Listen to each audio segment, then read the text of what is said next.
As an American, if I went out in town right now, would I be welcome? And they instantly said, absolutely not, you would not be welcome. And I said, okay, so what would happen if I went out in town? And they said, the locals would snatch me up and kill me within an hour. I'd be tortured first, and after they were done torturing me, I would probably be beheaded. It would, go on video for everybody to see as, an example. And so I already knew this was going to happen, but I wanted to hear it from them. And, the point of it is, the point I'm trying to make is, this is the local populace that would do this. This isn't ISIS. This isn't Al-Qaeda. This isn't the PMU. This isn't a militia from the Iranians or anything like that. This is the local populace that would do this. So my question to them was pretty simple then after that. If you would do this to me in your country,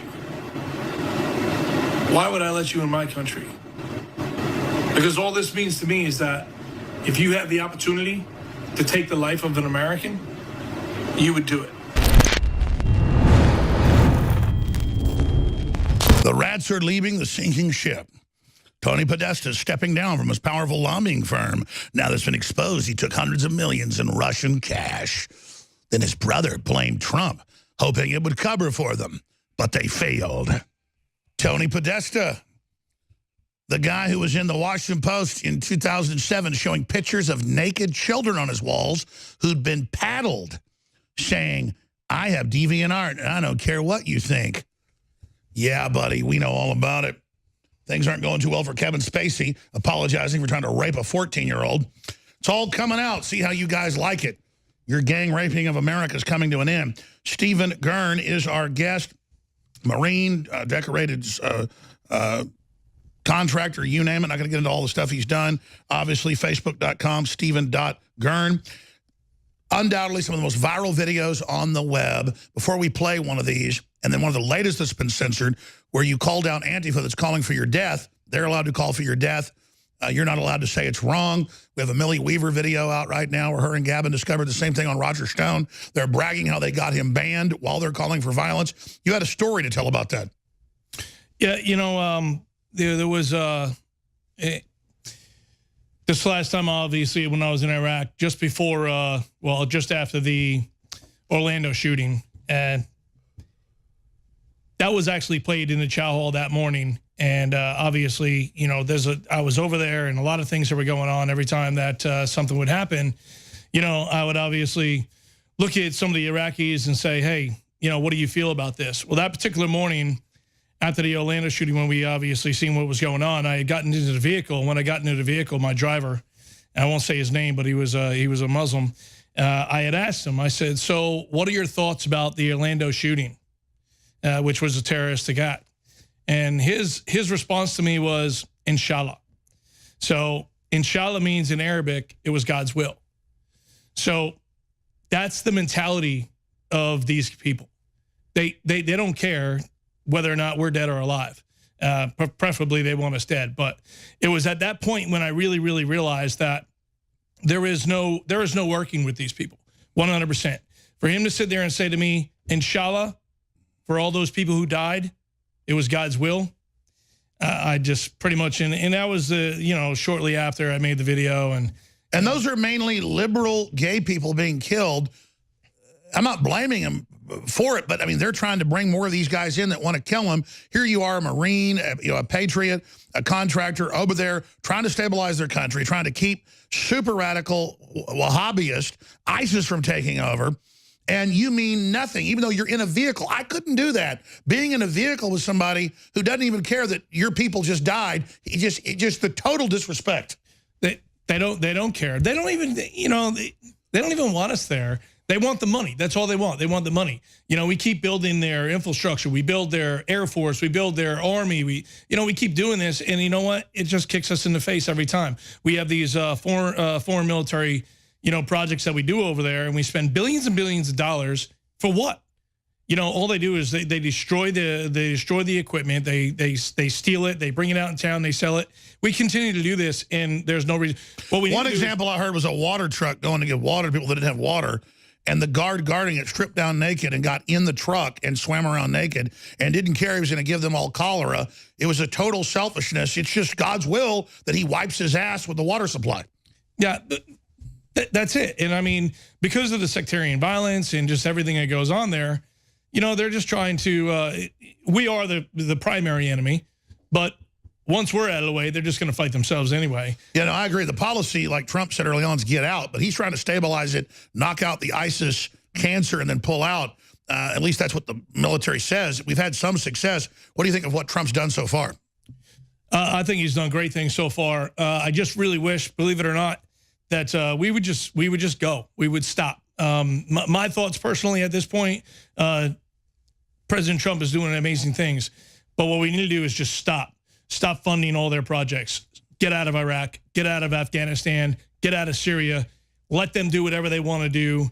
Take that money, put it back in the United States. If we're going to build a wall, let's build a wall. Let's use the guys that have security, that are doing security over there, bring them back home and let them do security on the wall, because you know that. Sure. I want to start getting to some of these videos, but what do you make of, I mean, it's admitted that Mueller is like in 10 companies with Russians where you're supposed to invest $10 million, but they'd say, oh, no, you're in it for free, and then just pay him dividends when he didn't invest. That's clear payoffs. And he's on tarmacs transferring uranium and killing investigations on Hillary when she's a Secretary of State. And like he's like seriously like a James Bond villain. He's protecting radical Islam in the database, not letting people go after him, ordering the FBI to not even investigate Mosk. I mean, this is like a serious bad guy.